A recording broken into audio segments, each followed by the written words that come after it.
Bonjour tout le monde, j'espère que vous allez bien euh, en ce moment matinal. Ce qu'on va faire, c'est qu'on va attendre peut-être un tout petit peu, il est 8h30 précise, on va attendre un tout petit peu que tout le monde se joigne à nous, enfin tout le monde. En tout cas, on va attendre un tout petit peu que les gens puissent arriver. Et puis on va commencer dans 1 à 2 minutes. Déjà, j'espère que tout le monde va bien, que tout le monde se porte bien dans cette période si particulière et que votre activité n'est pas trop impactée par le confinement et la crise sanitaire. Ce que je vais peut-être faire, c'est que pour permettre aux gens d'arriver, je vais peut-être déjà commencer à me présenter. Donc, je m'appelle Jean Dagré, j'ai créé une agence de communication qui s'appelle Dagré. C'était un énorme brainstorming pour trouver le nom de l'agence. Je l'ai créé il y a 27 ans. Donc, on fait partie maintenant des agences historiques sur Strasbourg et la région Grand Est. Alors, on a des clients régionaux et nationaux. Régionaux, alors locaux, comme la CTS, l'ARS, la CPAM, la région Grand Est, l'ADEME, et puis des clients nationaux comme la Maïf, Danone, Rohan, Visualis, Bouygues. Donc voilà, donc on a des clients dans tous les domaines. On a 4 spécificités, donc je vais passer rapidement sur celles qui sont classiques par rapport au métier. Donc on fait de la publicité, de la communication on et offline, et puis après on fait de l'identité de marque, de l'influence, et puis surtout par rapport au sujet d'aujourd'hui, de la communication bas carbone. Donc voilà sur quelques mots sur l'activité de l'agence. On a été cité par le journal stratégique que vous devez connaître comme faisant partie des 70 agences les plus influentes de France. Et puis, on a deux labels, le label Alsace Excellence, que certains d'entre vous doivent connaître. Et puis, on a également, là, on est plus spécifique à notre métier, on a également le label de l'AFNOR, que vous devez connaître, donc c'est un label sur les agences actives en RSE. Et on fait partie des 11 premières agences à avoir eu ce label en France. Voilà. Donc, on va commencer l'atelier. Donc déjà, je remercie Anka pour nous permettre de faire ces ateliers. Et puis également l'UCC Grand Est, donc, pour la co-organisation avec le Club de la Presse. Et je salue Thomas, son président. Voilà. Alors, pour des règles d'usage, si vous pouvez couper micro et caméra de façon à ce que ça fluidifie la discussion, et puis accessoirement, mais pas tant que ça, à ce que ça émette moins de carbone, puisqu'on va peut-être en parler tout à l'heure, mais même l'utilisation de visio comme on fait là ont un impact sur l'environnement. Donc moins on aura de caméras branchées et moins on émettra de carbone. Donc aujourd'hui, je vais vous parler dans le cadre donc, des ateliers co-organisés avec le Club de la Presse et avec l'UCC Grand Est. Je vais vous parler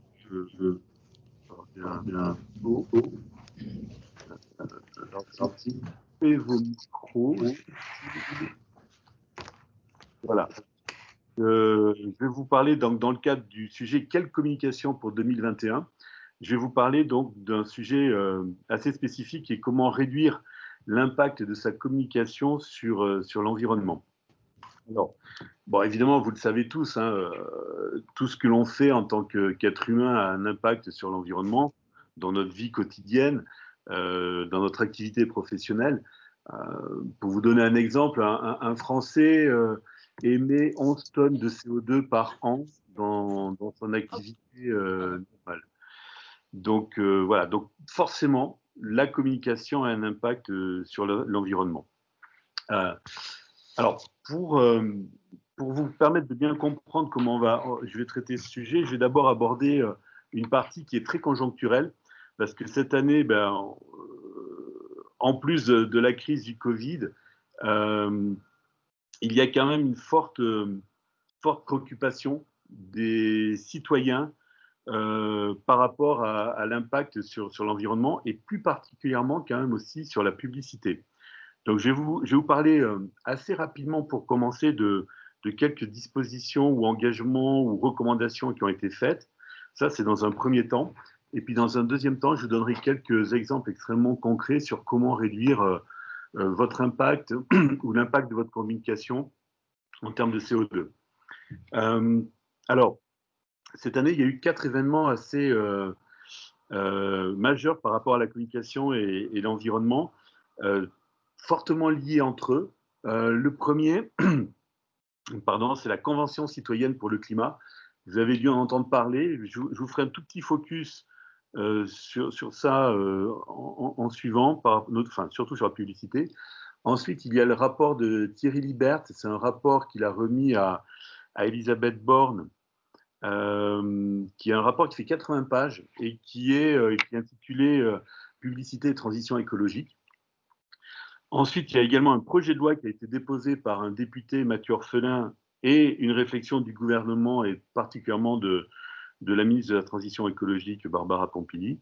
Et enfin, par rapport à tous ces événements, il y a eu les états généraux de la communication qui ont eu lieu vendredi dernier, il y a pile une semaine.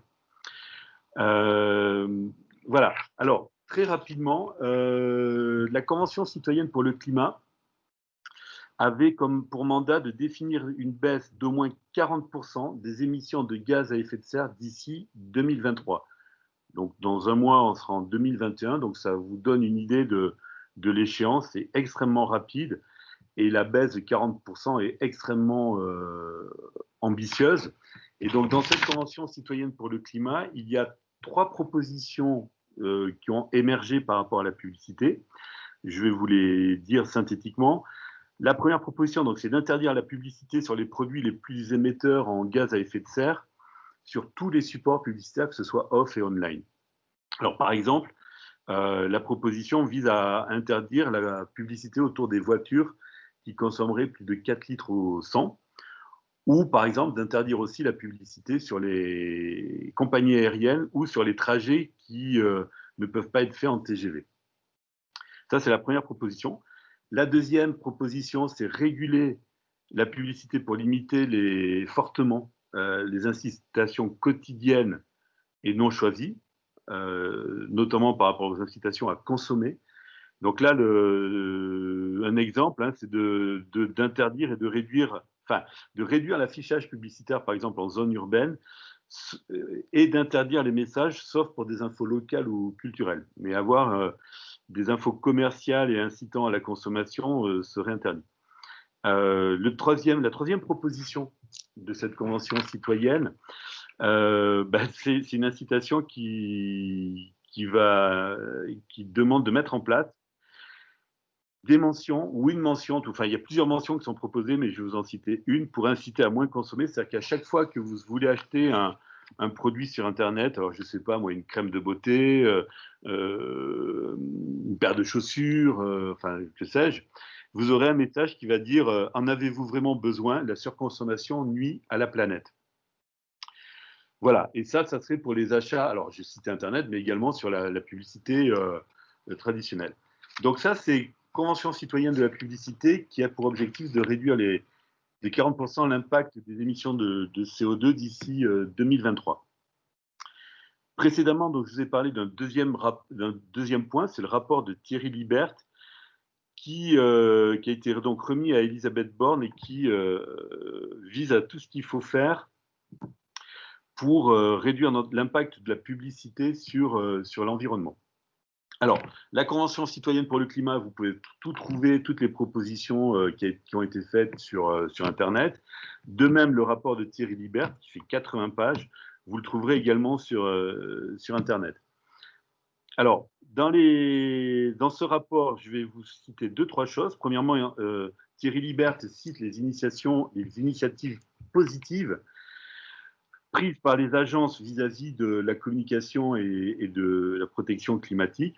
La première initiative, c'est ce label AFNOR RSE. Hein, donc ça, il se citait clairement comme quelque chose de positif. Donc nous, on l'a à l'agence. Je vous l'ai dit, on a fait partie des 10 premières agences à avoir ce label. Je vais vous passer le détail de tout ce qu'il faut remplir. Si j'ai des confrères qui sont sur cette vidéo, et je pense qu'il y en a, je ne peux que vous conseiller d'essayer de l'avoir. Vous pouvez avoir plus d'informations sur le site internet de l'AFNOR, mais ça permet quand même de mettre des bonnes pratiques en place dans les agences et également de récompenser le travail que vous fournissez peut-être déjà depuis quelques temps. En tout cas, nous, c'était le cas. Toujours dans les initiatives positives, le rapport de Thierry Libert parle donc de calculateurs de carbone qui ont été mis en place dans la profession, donc un calculateur, notamment ici le calculateur de Publicis et de Havas, qui sont des calculateurs qui permettent de calculer les émissions de carbone des campagnes. Alors là, Thierry Libert a juste fait un petit oubli, ou alors c'est que Strasbourg est trop loin, mais ce calculateur, Publicis et Havas l'ont mis en place cette année. Nous, à l'agence d'Agré, on en a créé un qui s'appelle Bilobé, qu'on a mis en place il y a plus de 8 ans, que certains d'entre vous connaissent peut-être. Mais Thierry Libert ne l'a pas vu, mais je vais lui rappeler que même en province et en région, il y a des agences qui travaillent activement par rapport à ces problématiques-là et que ce n'est pas que des initiatives parisiennes qui existent.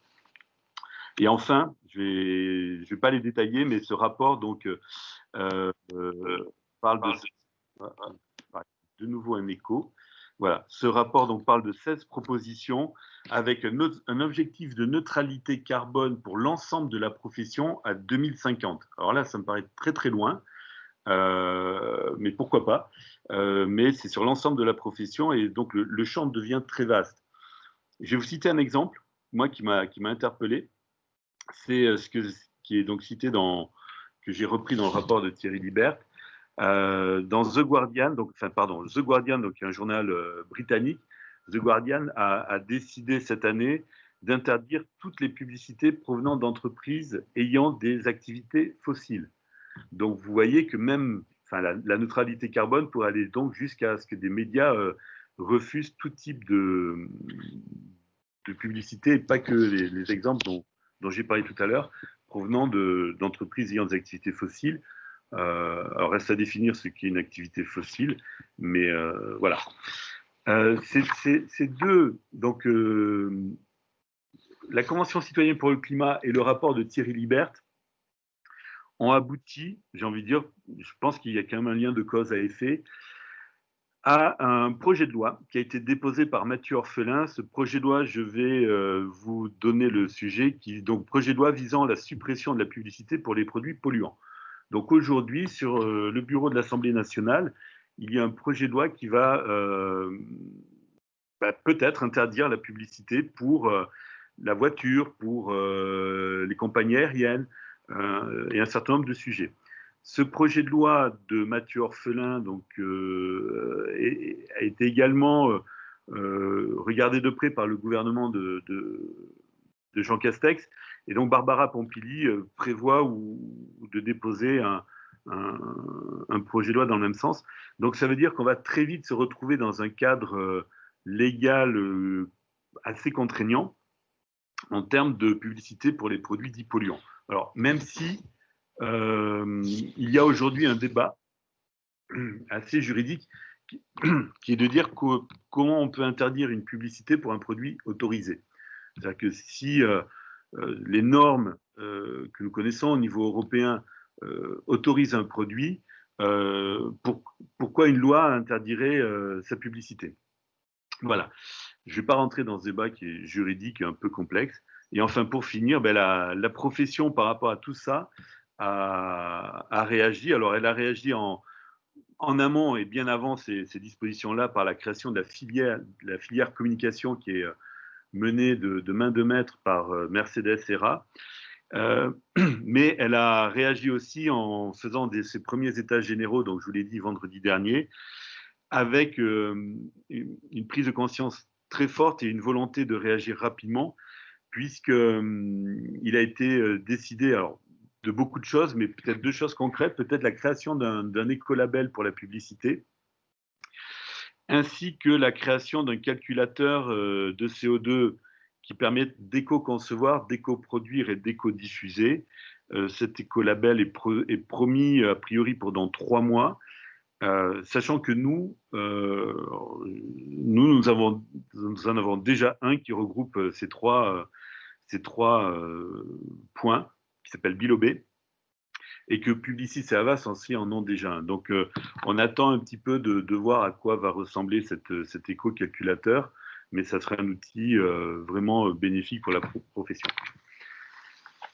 Voilà. Alors, ceci étant dit, je vais revenir au sujet maintenant, mais je voulais faire ce point pour que vous compreniez bien dans quel contexte juridique et en même temps, plus que juridique, quoi, de sensibilisation des citoyens par rapport à l'impact que nous avons sur l'environnement.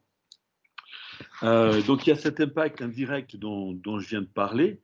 C'est donc tout ce qui va inciter à la consommation et à la surconsommation. Donc ça va aboutir très certainement et très rapidement à une loi. Mais il y a également donc notre activité directe. Alors notre activité directe, c'est notre job de tous les jours à nous tous. On fait, qu'on soit annonceur, qu'on soit agence, on travaille sur des campagnes print, digital, des posts sur les réseaux sociaux. On va travailler sur la production vidéo, on va faire des relations presse, on va faire de l'événement. Et donc, on a un impact sur l'environnement. Nous, il y a 10 ans, à l'agence, on a pris conscience de cette problématique-là. Et après avoir fait le bilan carbone de l'agence elle-même, on a souhaité faire le bilan carbone de campagnes de communication. Donc, on a fait le bilan carbone d'une campagne pour ce qui s'appelait à l'époque le Comité régional du tourisme Alsace, qui était vraiment précurseur, puisqu'on était les premiers à faire ça en France. Et puis, on a fait le bilan carbone également d'une grosse campagne nationale pour le groupe Cora dans le cadre de leur programme nutrition dans les cafétérias.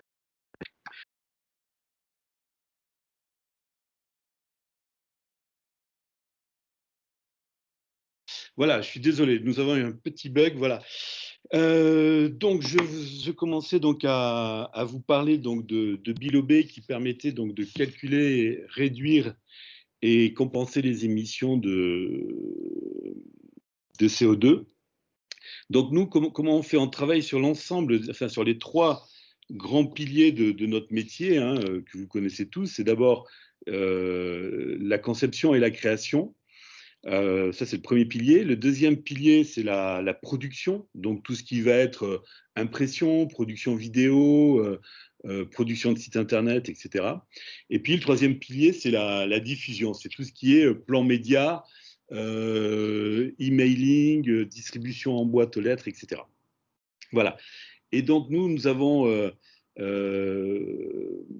mis en place un calculateur sur ces 3 items pour l'ensemble des problématiques que l'on peut rencontrer dans notre métier, c'est-à-dire du print, de l'affichage, des campagnes web, des campagnes cinéma, des campagnes radio, campagnes télé, des emailing également. Et puis, cette année, on a rajouté une brique qui inclut tout ce qui est impact de nos campagnes via les réseaux sociaux. Donc, on a rajouté une brique digitale qui inclut toute la communication sur Insta, sur Facebook, sur YouTube, l'impact d'une bannière, l'impact sur des réseaux sociaux de tout type. Voilà. Donc ça, cette brique, on est là aussi très innovants dans ce qu'on a mis en place. Et aujourd'hui, donc, on peut accompagner n'importe quelle marque, n'importe quelle entreprise dans le calcul de ses émissions de carbone, dans comment réduire et puis dans la compensation. Alors, le calcul d'une campagne, je vais vous donner quelques exemples pour que vous compreniez un petit peu combien ça émet de CO2. Je vais vous citer une campagne nationale qu'on a fait pour un client cet été. Une grosse campagne nationale, puisqu'il y avait 10 000 affiches, il y avait 1153 spots télé, il y avait campagne de pub dans la presse nationale sur 15 titres nationaux. Il y avait 12 millions de bannières, il y avait une campagne sur les réseaux sociaux avec 30 posts sur Facebook et Insta, il devait y avoir 3 tweets pour une audience de 10 millions sur les réseaux sociaux. Bref, une grosse campagne nationale. Quand on a fait le calcul de cette campagne, on est arrivé à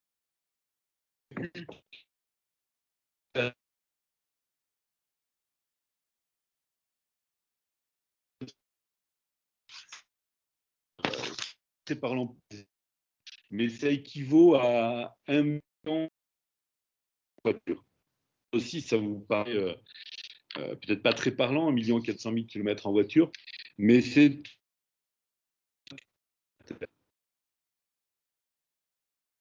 pour une marque, c'est équivalent de 35 fois le tour de la Terre en voiture. Donc vous voyez de quoi on parle. On est dans des choses qui ne sont pas quand même de l'ordre de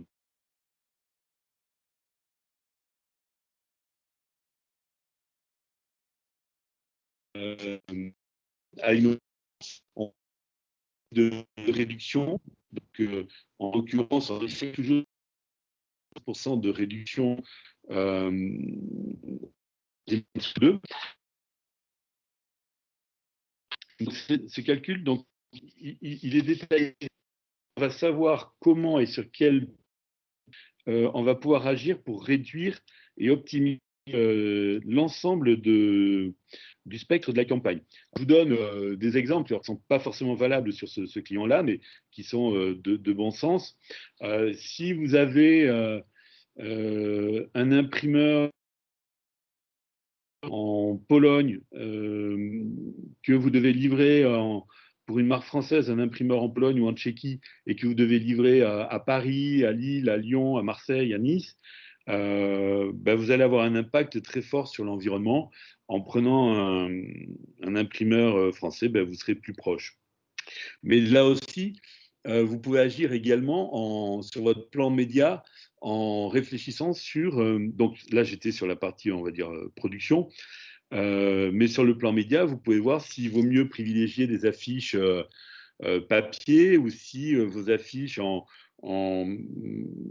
rétroéclairées, par exemple, que vous avez en mobilier urbain, ou éclairées toute la nuit sur des réseaux sociaux, des réseaux périurbains. Là, vous avez peut-être des choix à faire. Est-ce que c'est utile d'avoir des affiches sur des grandes places où il y a des gros trafics de voitures, mais qui sont éclairées toute la nuit alors que plus personne n'y passe? Donc là aussi, il peut y avoir une réflexion sur votre plan média pour voir si ça ne serait pas intéressant de réfléchir à comment émettre moins de CO2. Et grâce aux infos et aux data qu'on a, on va vraiment pouvoir agir au point par point. Un autre exemple, là aussi c'est sous le bon sens, mais des tournages de spots télé qui ont lieu au Brésil, qui ont lieu en Afrique du Sud, qui ont lieu très loin, forcément vont avoir un gros impact sur l'environnement. Donc là aussi, peut-être qu'il faut avoir une réflexion en amont de la production pour voir comment optimiser ces productions-là. De la même façon, choisir une agence à proximité quand on est sur le travail de conception et de création, c'est peut-être plus simple que d'avoir une grosse agence à l'étranger ou très éloignée de son service de com. Avoir une agence à l'étranger, ça veut dire qu'il y a des allers-retours par avion, même pour des présentations, pour des réunions clients, etc., qui vont impacter l'environnement. Mais même avoir une agence, par exemple, quand on est à Nice et avoir une agence à Paris, ben forcément, quand il y a des réunions, les gens vont prendre l'avion. Donc voilà un petit peu des exemples d'optimisation et de calcul. Je vous l'ai dit, on intervient dans tous les périmètres de la com, donc c'est la com grand public. Je viens de vous donner un exemple. Je vais vous donner un autre exemple, c'est sur la communication interne d'un groupe de grande distribution, enfin d'une filiale d'un groupe de grande distribution. Et là, on a fait le calcul donc sur l'année entière. Donc là, on n'est pas sur une campagne. L'objectif, c'était de savoir combien de tonnes de CO2 étaient émises à l'année sur la com interne, et afin de réduire donc pour l'année prochaine ces émissions et de rentrer dans un cercle vertueux d'optimisation. Là aussi, bah, sur un calcul qui est assez proche en fin de compte de celui que je viens de vous parler, c'est donc la communication interne a émise 207 tonnes de CO2 sur une année entière, avec une prédominance claire du digital. Alors il faut savoir que toutes les entreprises qui vont utiliser des réseaux de type Yammer pour communiquer vont émettre beaucoup, beaucoup, beaucoup de CO2. Alors, souvent, on pense que le digital est une bonne alternative au print. Clairement, les chiffres que nous, on voit aujourd'hui sont vraiment assez impressionnants. Et il faut vraiment se poser les bonnes questions. Et le digital n'est pas la bonne solution à toutes les problématiques. Donc là, sur cette campagne, sur cette communication interne à l'année, donc on arrive à 200, un peu moins de 210 tonnes. Là aussi, je vous ai dit, hein, donc vous voyez, c'est à peu près comme précédemment, donc c'est 30 fois ou un peu plus de 30 fois le tour de la Terre en voiture. C'est un client donc, qui se trouve dans le nord de la France, et donc on a calculé que les émissions de CO2 étaient équivalentes à 75 000 allers-retours Paris-Lille. Donc vous voyez, on est dans des chiffres vraiment, vraiment importants. Et là, donc, on va les accompagner donc, pour réduire l'année prochaine cet impact sur l'environnement. Donc voilà un petit peu des exemples sur deux campagnes précises. Ensuite, donc, pour réduire l'impact sur l'environnement, je vous l'ai dit, hein, faut faire attention à plusieurs éléments. Déjà bien réfléchir entre digital et print. Un petit mot sur le print. Souvent, on dit qu'on est très actif sur l'environnement parce on prend du papier recyclé. Alors, le papier recyclé, c'est forcément très bien. Il y a énormément de papiers aujourd'hui qui ont des labels très sérieux et très, très solides.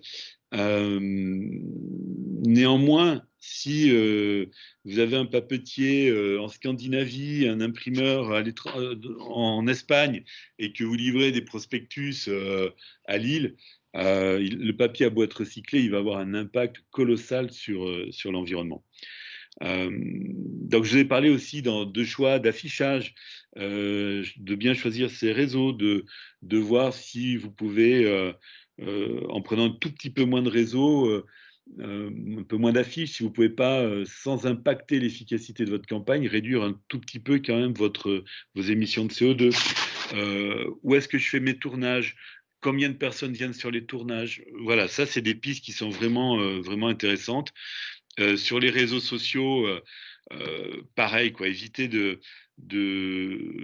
Aujourd'hui, on donne des chiffres, alors on va avoir 10 millions d'impressions, 20 millions d'impressions, mais ça a un impact. Ça a un impact et on peut pas, faut pas se le cacher. On a des chiffres qui sont super beaux à présenter, à montrer, que ce soit à nos clients ou en interne, mais ça a un impact. L'autre question qu'on s'est posée, c'est un sujet qui est vraiment intéressant, parce que sur le print, on a travaillé sur la fin de vie d'une affiche, d'un prospectus, d'une plaquette. La fin de vie d'une vidéo, c'est quelque chose qu'on doit avoir en tête aussi. Et clairement, aujourd'hui, il y a peu ou pas de réflexion sur ça. Quand on fait une vidéo, On va la poster. Alors, au mieux, si c'est sur YouTube, c'est bien parce on va pouvoir la retrouver assez facilement. Mais quand on fait une vidéo, on la met sur plein de canaux différents. Et puis, on les enlève jamais. Alors, jamais. Donc, on arrive aujourd'hui dans une situation assez ubuesque. C'est qu'on a des millions et des millions de vidéos qui n'ont plus aucun intérêt, plus aucun sens, et qui se trouvent sur des dizaines et des centaines de serveurs. Et tout ça, ça fait que bah, ça consomme et ça consomme de l'énergie et donc ça impacte l'environnement. Donc nous, on recommande à nos clients, on recommande d'avoir une vraie réflexion sur bah, quand est-ce que si je produis une vidéo, combien de temps de vie on lui donne et à quel moment on la retire et sur quels réseaux sociaux ou sur quelle plateforme on va la trouver. Mais aujourd'hui, bah, c'est une évidence. Vous pouvez avoir des vidéos sur des produits qui n'existent plus, des vidéos sur des produits qui sont en fin de vie. Vous pouvez avoir des vidéos sur des dirigeants qui ne sont plus les dirigeants d'une société, qui sont partis dans d'autres sociétés, des vidéos d'élus qui ne sont plus élus. Enfin, euh, c'est gigantesque et on agit comme si la vidéo, comme c'est dématérialisé, ben, n'avait aucun impact. Donc voilà, donc ça, s'il y a quelque chose aussi à retenir, c'est quelle durée de vie on donne à une vidéo. Et donc nous, quand on va calculer l'émission de carbone d'une vidéo, que ce soit un spot télé, un spot cinéma, mais même d'une vidéo interne, corporate ou d'un reportage, on va essayer de définir à quel moment on va la retirer des plateformes. Voilà. Après, pareil, on peut avoir aussi une réflexion, même si c'est un tout petit peu marginal et que ça déborde la com, mais on peut avoir une réflexion aussi sur ces emails. Un email sans pièce jointe, c'est 10 grammes de CO2. Alors 10 grammes de CO2, ça vous paraît rien, mais c'est l'équivalent du bilan carbone d'un sac plastique. Donc imaginez un mail, tout simple, c'est un sac plastique. Donc imaginez les milliards de mails qui sont envoyés. Un mail avec une pièce jointe de 1 méga, c'est 19 grammes. Donc voilà, je pourrais vous donner plein d'autres exemples, mais il faut vraiment avoir conscience de l'impact de tout ce qu'on utilise aujourd'hui dans notre activité. Peut-être pour conclure et après vous laisser la parole s'il y a des questions. Alors, s'il y a des questions, vous pouvez utiliser le système de la main que vous devez avoir sur votre écran et je répondrai à ces questions et vous pouvez les mettre également dans le fil de la conversation. Euh, Peut-être avant de conclure, un dernier chiffre, c'est que nous, Français, individuellement, donc chaque Français émet 11 tonnes de CO2 à l'année. Donc 11 tonnes de CO2, je vous redonne les deux chiffres que je vous ai donnés. Une grosse campagne nationale, c'est 250 tonnes. Donc c'est l'équivalent de la consommation, on va dire, de 25 Français à l'année. Et on est sur un rapport d'à peu près de 1 à 20 pour une com interne. Donc voilà ce que je pouvais vous dire. Oui, également peut-être par rapport à l'agence. L'agence, donc on est une entreprise de service de 10 personnes qui se trouve en centre-ville de Strasbourg. Et notre bilan carbone à l'année, nous émettons 20 tonnes de carbone par an, à peu près. Donc ça, c'est tout ce qui est chiffres. Et puis pour finir, et après on passera à la partie questions, on peut compenser ces émissions de carbone. Alors, la compensation, c'est un sujet délicat, peut-être plus en France que dans les pays anglo-saxons. Mais la compensation aujourd'hui, donc, pour faire simple, il y a différents opérateurs qui sont labellisés. Alors, différents opérateurs. Certains sont plus ou moins sérieux. Nous, on a décidé de travailler avec des projets qui sont labellisés par l'ONU. Donc ça, ces projets par l'ONU, vous allez avoir des standards, des labels comme VCS, comme Gold Standard, qui sont des labels extrêmement sérieux et rigoureux, et qui soutiennent des vrais projets de compensation dans le monde entier. Alors, quand je dis vrais projets de compensation, c'est que pour qu'on compense, il faut qu'on soit sûr qu'il y a un équivalent carbone qui soit absorbé. Donc, c'est forcément des projets qui existent depuis longtemps. et dont on a validé la qualité. Donc c'est des standards, des labels qui ont accompagné par exemple la compensation des Jeux Olympiques de Londres par exemple. Donc c'est des choses qui sont extrêmement sérieuses, validées par l'ONU, je l'ai dit. Mais je vais vous donner un exemple. Aujourd'hui, en plantant un arbre, on ne compense pas de carbone parce que l'arbre, si on plante un arbre, il va absorber que très peu de CO2 dans les premières années de sa vie. Ensuite, rien ne dit que cet arbre va vivre 5, 10, 15, 20 ans, s'il ne va pas être coupé, s'il ne va pas être brûlé. Donc, ce n'est pas en plantant un arbre qu'on fait de la compensation carbone, mais c'est en soutenant des projets qui ont planté des arbres il y a déjà des dizaines d'années qu'on est sûr que ça compense les émissions de carbone. Donc voilà, c'était pour vous donner un exemple sur les émissions de CO2 et la compensation. Voilà, et donc je disais qu'il y avait un débat en France. Parce que, ben, évidemment, à partir du moment où on compense, on va pouvoir afficher une neutralité. Donc, certains disent que c'est acquérir une neutralité à moindre frais. Et en même temps, l'ensemble des débats que l'on voit aujourd'hui parlent de neutralité carbone à plus ou moins long terme. Donc, si on parle de neutralité carbone, il faut avoir une compensation carbone. Donc, voilà un petit peu sur la compensation carbone. Nous, on travaille avec 3 projets. Un qui est un projet d'une forêt qui existe déjà donc à Bornéo et qui gère une forêt, tout simplement. Le deuxième projet, c'est un projet où on fournit des filtres à eau à des femmes africaines au Kenya, ce qui leur permet 2 choses, d'éviter d'avoir la corvée d'aller chercher du bois très loin pour faire bouillir l'eau qui n'est pas buvable. Donc ces filtres à eau leur permettent de filtrer l'eau qui n'est pas potable, voilà, filtrer l'eau qui n'est pas potable. Et ça leur évite de faire la corvée, et surtout ça évite aussi de couper du bois pour faire brûler l'eau, enfin faire bouillir l'eau. Donc voilà, et puis après on soutient un troisième projet qui est au Brésil et qui a un système de combustion à partir de graines de fruits. Donc voilà sur la compensation carbone.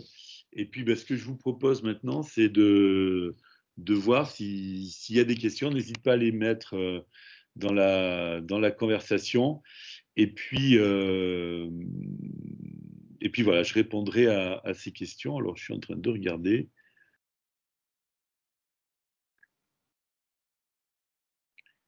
Alors, je vois une question d'Isabelle qui nous dit: les annonceurs sont-ils conscients de cet enjeu d'après vous? Alors, j'ai envie de dire oui.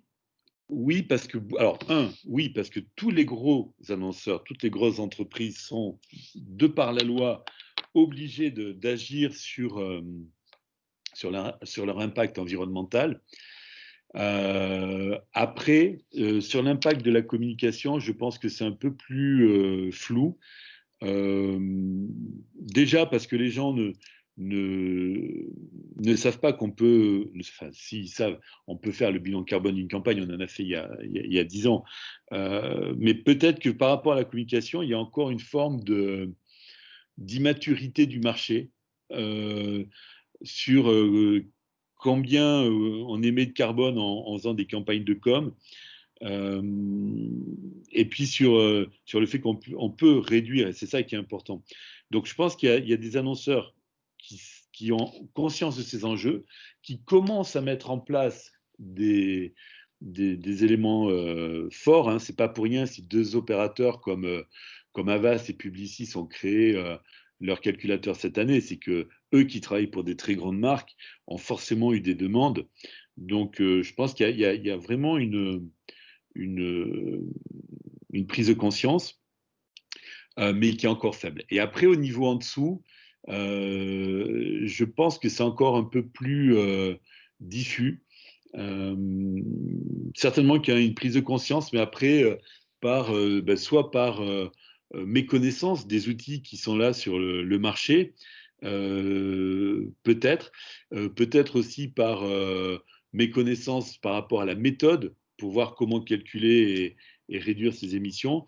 Peut-être que là, il y a une méconnaissance des annonceurs, mais pour être très sincère avec vous, nous, depuis plus d'1 an, on a beaucoup de demandes quand même, nous demandant notre méthodo pour savoir comment on fait, combien ça coûte, etc., pour accompagner des marques.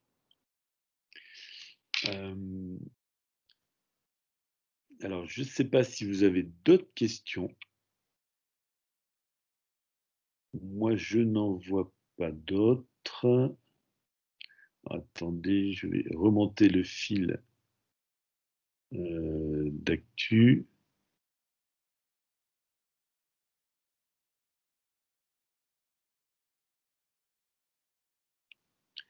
Je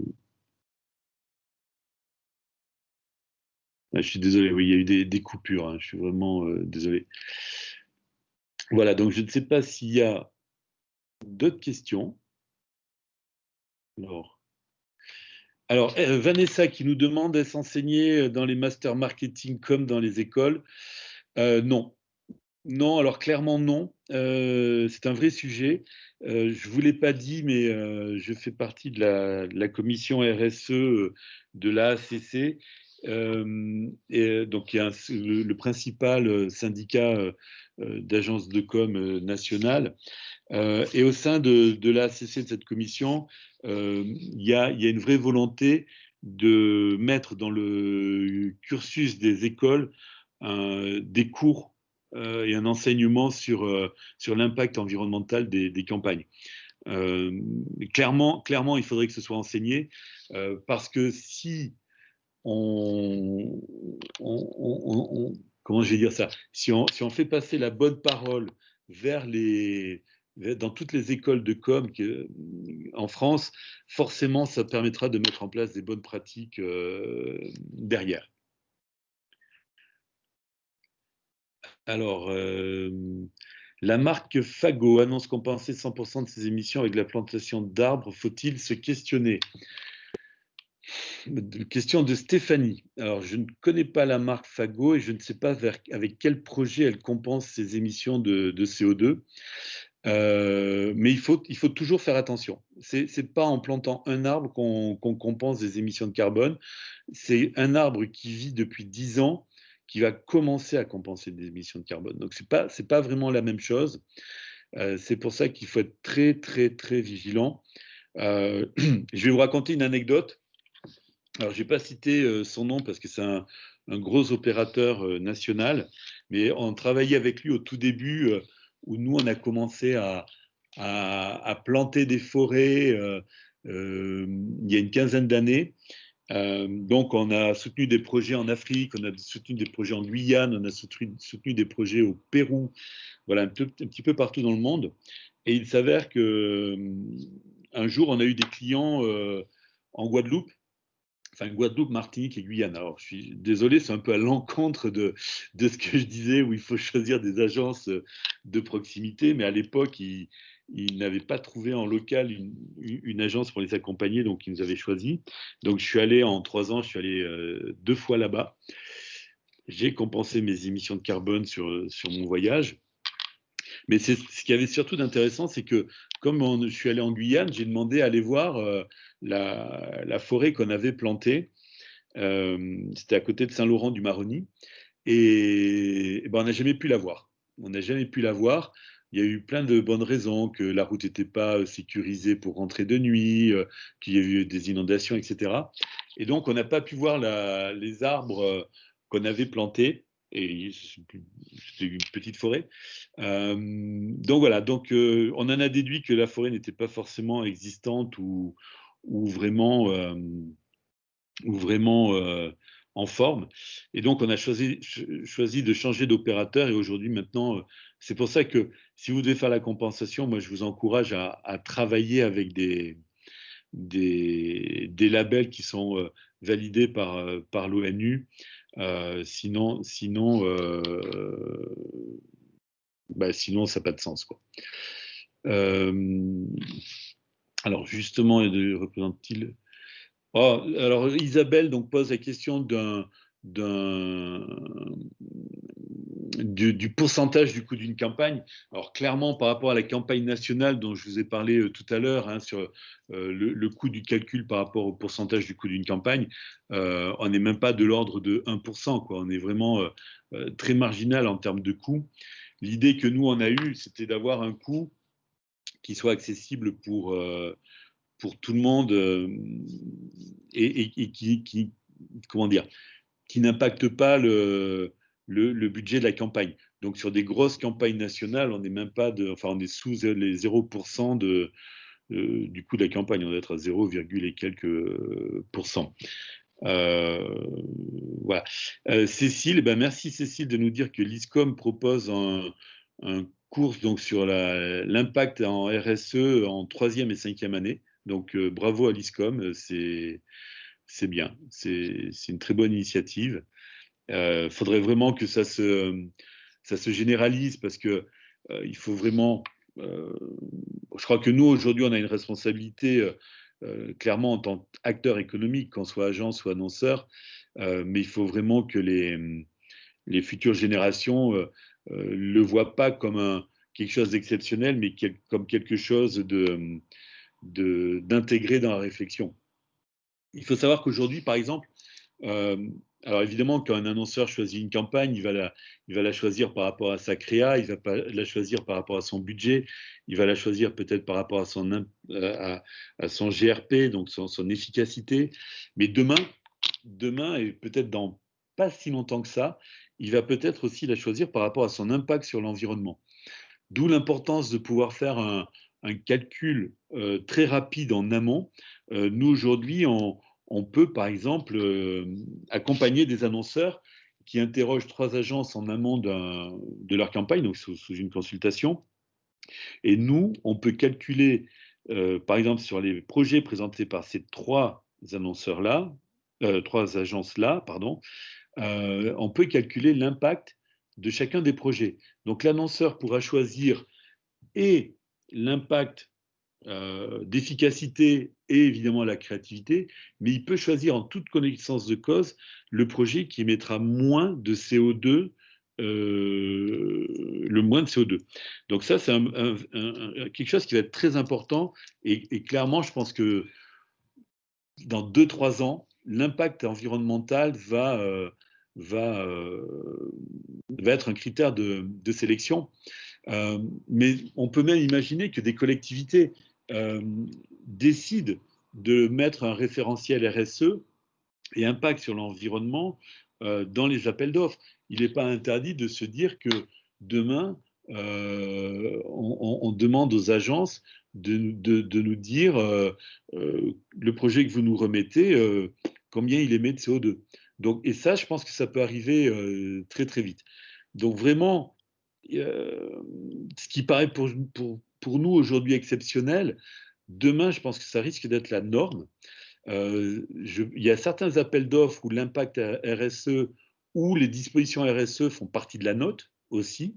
Alors pas à des gros pourcentages, hein, mais sur la note attribuée lors d'un appel d'offres, on a déjà vu des notes où il y a 5% ou 10% de la note était attribué à l'analyse environnementale du projet de com qui était fourni. Donc ça montre bien que c'est sous-jacent et ça va émerger. Et si demain, tous les élèves en com ont intégré cette notion-là, ça sera encore plus systématisé.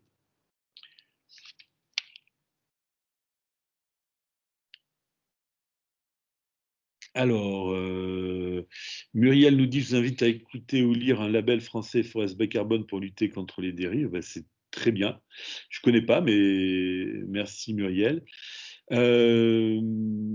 Alors, Vanessa pose la question, cela veut dire qu'avec le développement d'événements digitaux, on est très émetteur. Alors, Vanessa, oui et non. On est forcément émetteur, on est très émetteur, mais il faut comparer avec l'événement en présentiel. Si on compare, par exemple, à une convention qui aurait regroupé 500 personnes venant de la France entière à Strasbourg, prenant l'avion pour venir Je pense que l'impact environnemental est supérieur du fait des trajets en avion ou des trajets en voiture, etc., pour venir sur cette convention. Néanmoins, je l'ai dit, clairement, les événements digitaux, les visios, les réseaux sociaux d'entreprise sont extrêmement, extrêmement émetteurs. Ça, on a vu hier, lors d'une analyse qu'on a fait pour un client qui a c'est 10 000 collaborateurs et un réseau social extrêmement, extrêmement utilisé, un réseau social interne extrêmement utilisé, mais là, on est à un chiffre exorbitant d'émissions de carbone, quoi. Donc, il faut vraiment faire attention à ça.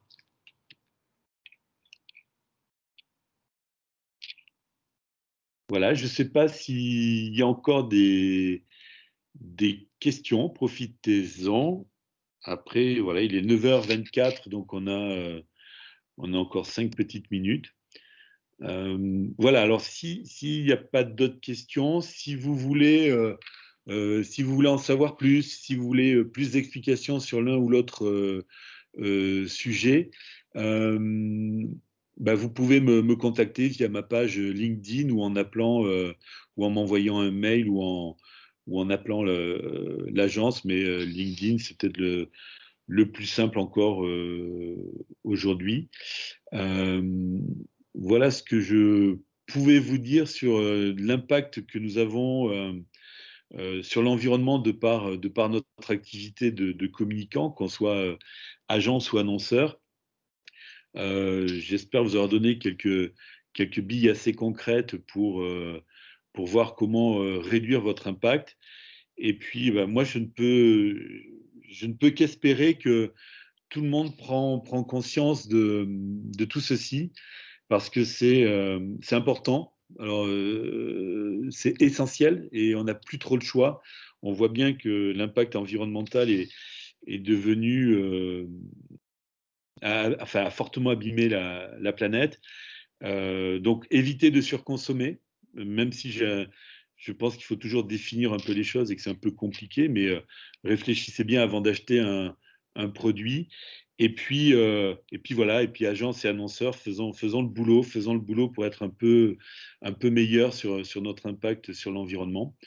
Je vous remercie beaucoup. Je vous souhaite à tous une très bonne journée.